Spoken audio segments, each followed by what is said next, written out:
Today I'll show you how to add tax in WooCommerce. First, go to your WooCommerce dashboard, click Settings, and under the General tab, check Enable Taxes and Tax Calculations. Don't forget to save changes.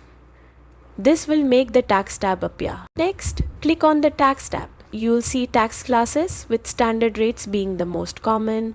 Click standard rates and then insert row to add your tax rate.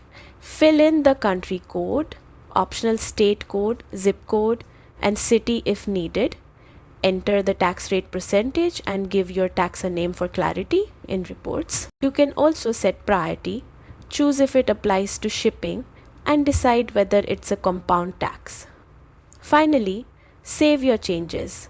You can repeat these steps to add rates for multiple regions. And that's it.